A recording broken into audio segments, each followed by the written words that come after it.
René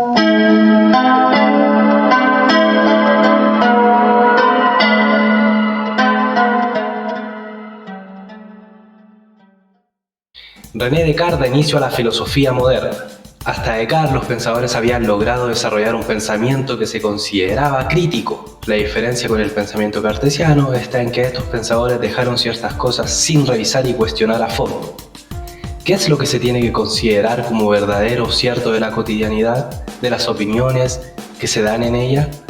Todas ellas cambian, sean cual sea el lugar del mundo, ellas cambian. Las creencias no son algo estable, así como tampoco las doctrinas filosóficas que siempre parecieran ser en parte repeticiones, ya que no se puede imaginar algo que ya no haya planteado un filósofo antes. El conocimiento que llega a los sentidos también puede llegar a ser engañoso, aunque se crea que lo que se ve es lo que se ve. Sin embargo, en algún momento de la vida los sentidos fallan y se vuelven presa de la ilusión.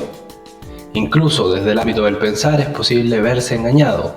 El pensamiento lógico tiene márgenes de error, incluso en lo referente al ámbito exacto en que 2 más 2 es igual a 4, o en que el cuadrado tiene 4 lados. ¿No podría suceder que Dios en su omnipotencia hiciera parecer que estas cosas exactas sean ciertas y que en realidad no lo sean? En consecuencia, la realidad del mundo exterior igualmente puede someterse a la duda radical. Pues muchas cosas que se presencian en estado de vigilia se presencian en estado de sueño e incluso en el sueño se cree estar en presencia de cosas reales. De acuerdo a esto, Descartes llega al planteamiento del genio maligno que con su poder engaña al sujeto respecto de todas las cosas haciéndole creer que son ciertas cuando en realidad son puras ilusiones y sueños. Esta radicalización de la duda metódica lleva a Descartes a considerarse a sí mismo desprovisto de manos, ojos, carne, sangre y sentidos. En efecto, en medio de la duda radical se alumbra una verdad. De todo se puede dudar, pero de la duda no se puede dudar. La duda es pensamiento y en el pensamiento se encuentra el yo. Por tanto, pienso, luego existo. Se puede decir que los planteamientos de Descartes se consuman en Spinoza, filósofo cuya obra principal se titula Ética, pero a pesar del título, ser una obra que abarca temas como el ser, la naturaleza, el conocimiento y el espíritu. No obstante, se entiende que el motivo del título de dicha obra está justificado en una filosofía del ser orientada a un fin que se entiende como profundamente ético, la felicidad que el ser humano puede llegar a conseguir si llega a ser verdaderamente sabio. Spinoza entiende que este fin se logra en la unión del ser con Dios, esto es, la unidad del espíritu con la naturaleza toda. En este sentido, la filosofía de Spinoza es una filosofía orientada a la identidad. Se plantea que Dios es algo, pero no cualquier algo, sino todos los algos, es decir, Dios es todas las cosas y todas las cosas son Dios. Spinoza igualmente llama a Dios naturaleza o substancia, que ocupa el término sustancia lo debe a Descartes, y su primera formulación de la misma. Es así como Spinoza radicaliza y totaliza el concepto de sustancia al punto de plantear que la sustancia lo es todo, independiente de las otras cosas que puedan existir. La sustancia es todo porque todo lo que aparece como ser proviene de ella. Es ella misma y ninguna otra cosa. En esto hay una supresión de la diferencia entre Dios y el mundo. Respecto a esto, ya en la antigüedad y en el cristianismo se había afirmado que Dios es todas las cosas, pero la diferencia con los planteamientos de Spinoza se encuentra en que no hay una vuelta a la trascendencia de Dios, es decir, se entra en los ámbitos del panteísmo. En la filosofía de Spinoza no se encuentran diferentes modos de ser, lo que la podría hacer algo más ambigua. El concepto de mónada Leibniz lo forma desde sus consideraciones a la física moderna, la cual operaba desde lo cuantitativo, en lo cual se expresa la categoría de cantidad. Pero frente a esto surge la cuestión de si acaso los números en sí mismos son cualidades, desde el punto de vista de lo constante, es decir, si un número expresa su ser de determinada manera, cualidad, a diferencia de otro número, de tal manera que se complemente su manera de ser cuantitativa con una manera de ser cualitativa. Leibniz así lo entendió. Fue en búsqueda de las últimas razones de la mecánica y del movimiento y cayó en la cuenta de que éstas no se encontraban en las matemáticas, sino que en la metafísica. Este giro lo llevó de lo material a lo formal y desde ahí a los planteamientos respecto a las mónadas. Sustancias simples que entendió como las únicas sustancias verdaderas más allá de las diversas combinaciones de la materia. Combinación material que está en coordinación, átomos, individuos, fenómenos, etc. Todo esto desde la visión de Leibniz disociado desde la concepción mecanicista y atomista. En respuesta a esto, plantea su concepto de armonía preestablecida, la que implica una conexión de todo lo que es. Desde esta teoría, cuerpo y alma, mundo y sus partes dejan de estar disociados para funcionar de acuerdo a una potencia divina que los pone en funcionamiento preciso como si relojes fueran. En definitiva, la mónada es el alma, el verdadero átomo de la naturaleza. Toda mónada en sí misma es representación del universo, por tanto, todo está en conexión, todo está en todo, como ya habían planteado los antiguos.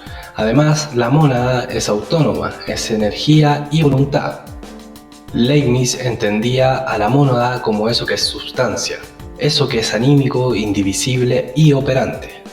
En Hobbes se encuentra el materialismo y el naturalismo. Su filosofía plantea una teoría en la que el cuerpo contiene la dimensión de la lógica. En ello, Hobbes no encuentra contradicción. A diferencia de lo propuesto por Descartes, considera que el cuerpo piensa. ¿Por qué solo habría de pensar el cogito in extenso, esa sustancia pensante, y no el cuerpo, la sustancia extensa? Por tanto, toda doctrina de la realidad en Hobbes está supeditada a la doctrina del cuerpo. Incluso divisiones antiguas, como las de la lógica, física y ética, en la filosofía de Hobbes quedan contenidas prácticamente en la física. Por ende, sus categorías serán las de cantidad.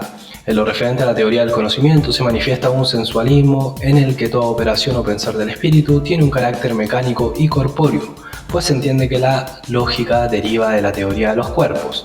Así que ha establecido el cuerpo, cosa concreta y singular, como única realidad, desplazando el concepto general, el universal, al ámbito del simple pensamiento e incluso al ámbito del nombre, pues al ser lo lógico algo corpóreo estaría carente de ser propio.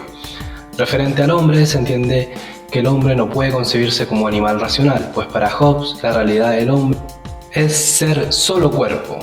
Desde su doctrina del Estado, plantea que antes de la comunidad humana existía un estado de naturaleza en el que el ser humano era individuo sin ningún tipo de lazo o responsabilidad con los otros. En ese estado, en ausencia de derecho y justicia, cada cual hacía lo que quería, lo que le reclamaran sus apetitos naturales. Pero esto generaba guerra entre los individuos, pues cada uno tenía su propia ley y por tanto todos iban contra todos. Para terminar con este problema, los seres humanos crearon un contrato social político en el que el individuo abandona irrevocablemente aquellos derechos naturales que tenía. Es así como hubo paz y surgieron los derechos fundamentales, la moralidad y la religión para todos. Por esto se entiende la religión como concerniente al Estado. El Tratado del Entendimiento Humano de Hume comienza proponiendo la coexistencia de las ideas. Señala que el contenido de la mente proviene del exterior. Para Hume, la sensación externa lleva el nombre de impresión sensible y el contenido reproducido, idea. Al concepto que une la impresión y la idea le llama conciencia o percepción. Para que las ideas lleguen a formar conceptos de cosas o leyes se deben asociar contenidos de conciencia por analogía, causalidad y espacio-tiempo. Para Hume este proceso se da de una manera sencilla cuando, por ejemplo, miramos una obra de artes plásticas. Al mirar una pintura, de inmediato pensamos en el objeto que en ella está representado, analogía. Al mencionar un determinado automóvil, se nos viene a la mente la idea de sus partes o elementos, contacto. Y cuando pensamos en una quemadura en la piel, de inmediato pensamos en el dolor, causalidad. Es así como Hume deja explicado lo referente a la idea de cosa y a la formación de conceptos de leyes como el concepto de sustancia y de causalidad.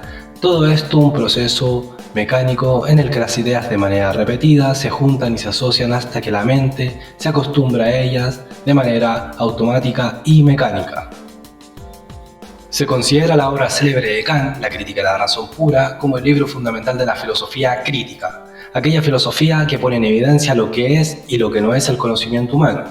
Kant comienza preguntando por la pureza de la matemática y la ciencia. Se pregunta fundamentalmente por la posibilidad del conocimiento científico en general. Más allá de las cuestiones referentes a la ciencia, Kant revela como su principal interés la cuestión de la posibilidad de la metafísica como ciencia. Desde su filosofía plantea que el conocimiento metafísico debe tener juicios a priori, pero estos conocimientos a priori no deben ser solo analíticos, es decir, ser aquellos juicios que se quedan sin agregar nada nuevo. Teniendo en cuenta esto, Kant en La crítica de la razón pura se pregunta por la posibilidad de aquellos juicios sintéticos a priori. es decir, aquellos juicios que en su predicado amplíen el conocimiento. Kant quiere poner en evidencia aquellos elementos que están en el conocimiento humano y que son de carácter a priori, antes de la experiencia. Hasta Kant todo el conocimiento giraba en torno al objeto, se regía por el objeto. En la filosofía de Kant, los objetos pasan a regirse por el conocimiento humano. Al plantear lo referente a lo a priori, no se quiere llegar a la conclusión que dice que solo existe el espíritu y que el pensamiento produce el mundo proyectándolo en un espacio vacío. Para Kant las cosas existen en sí mismas y de ellas sale un estímulo hacia la facultad cognitiva del ser humano. No obstante, el estímulo es pura materia informe a la cual el ser humano da forma con sus formas a priori alojadas en su espíritu. Estas formas a priori son llamadas trascendentales, de ahí la denominación de filosofía trascendental, la cual es teoría del conocimiento y metafísica. En Fichte, el espíritu tiene mayor importancia que en Kant, pues nos asemeja a un demiurgo que a partir de la materia moldea el mundo. Fichte entiende al espíritu tal cual lo entiende la Biblia, como aquel espíritu que crea desde la nada, un yo eternamente existente que hace surgir el mundo. En la filosofía de Fichte hay una profundización en el espíritu, el cual se entiende como acción efectiva. Su dialéctica es acción progresiva.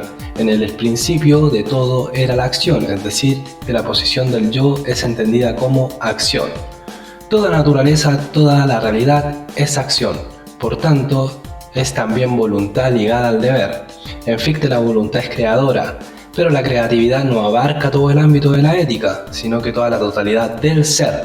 Toda la realidad se sustenta en la fe y el deber, no en el simple saber, ya que basta la duda para ponerse a desmantelar todo. La voluntad y la fe en el deber dan el fundamento en el que descansa la realidad del mundo. Sin embargo, desde la voluntad se reconoce que la realidad no es la sensible correspondiente al espacio-tiempo. Esta es solo un primer plano que se ha de superar. Por sobre la existencia sensible está situada la existencia suprasensible de raigambre eterna y divina. Fichte entiende que frente al yo se encuentra un no yo, que es realmente trascendente, y que sin embargo se nos presenta en la forma del propio yo, pero en su modalidad más elevada es aquel yo superior que se debe alcanzar para que cada uno sea perfectamente yo. Con Hegel el idealismo alemán alcanza su más alto punto. Hegel piensa desde la universalidad y profundidad metafísica la totalidad del ser, entendido como una realidad espiritual proveniente del espíritu. Hegel entiende que el logos siempre es y lo crea todo sin dejarse intervenir por lo material y lo individual.